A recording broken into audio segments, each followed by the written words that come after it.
It is time now for our rants and raves of the week, starting with you, Dan.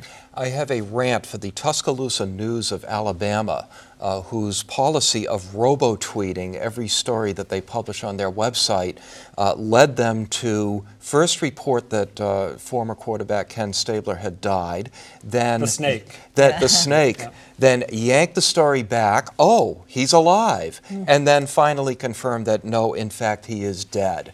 What happened was the sort of screw-up that can happen to anybody. The reporter was working on the story, had not yet confirmed that Stabler had died, and the web administrator accidentally published the story before it was ready.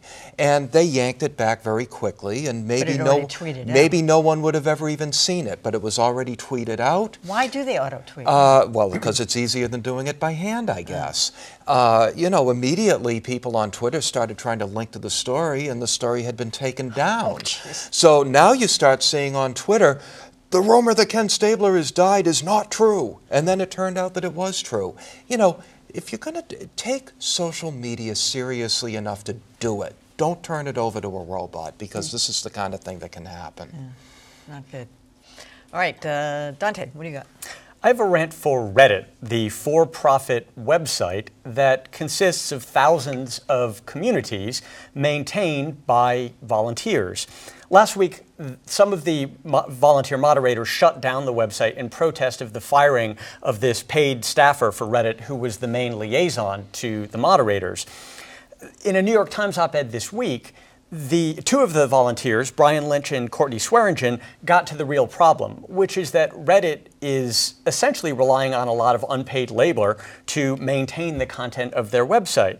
Reddit has promoted itself in fairly hippy-dippy terms. We're an online community, we bring people together, but let the volunteer beware, they are a business that consists of monetizing other people's good intentions, and they're behaving accordingly. It sounds like the Huffington Post. It's a little bit. Well, they're not the only one. How is it connected? What was the firing about, though? Was that the firing? This is the funny thing. The firing was the circumstances still haven't been disclosed, but this was the one human being that a lot of these moderators ever interacted with, and they took it as essentially a sign that Reddit didn't care about the humans that they were relying on for free in any real way.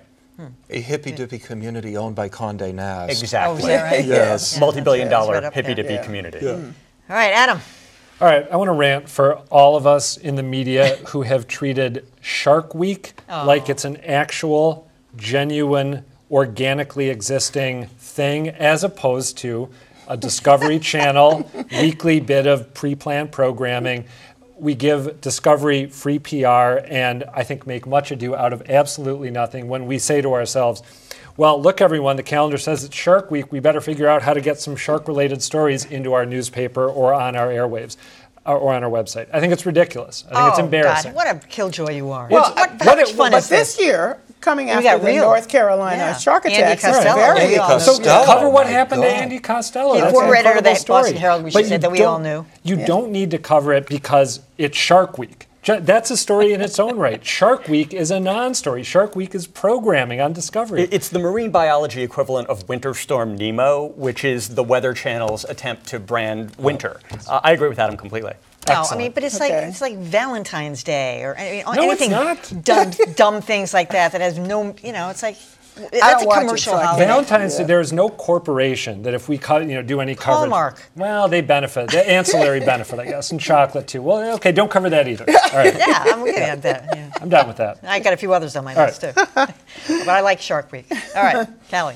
I have a tempered rave because we have to see how this is going to play out for the Los Angeles Times. The editor, S. Mitra Kalita, some people may know her name from her tenure at the Wall Street Journal and some authorship, has appointed Dexter Thomas to cover Black Twitter. Now, for the initiative, there is Twitter, but there's a whole subsection going on with Black Twitter that is usually very edgy and kind of funny in many instances, but also on a serious side, leading certain political and social movements well before, I can't even say other Twitter people are onto it, not even mainstream, well before. It's a lot of discussion about it.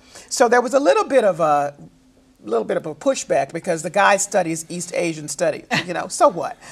He's very thoughtful, and he Wait, made the it guy quite- covering the Black guy Twitter will be covering Black Twitter. made his bones covering Exclusively? East I Asian mean, is that like a study, or- whole beat? That's a whole beat. That's what I'm saying.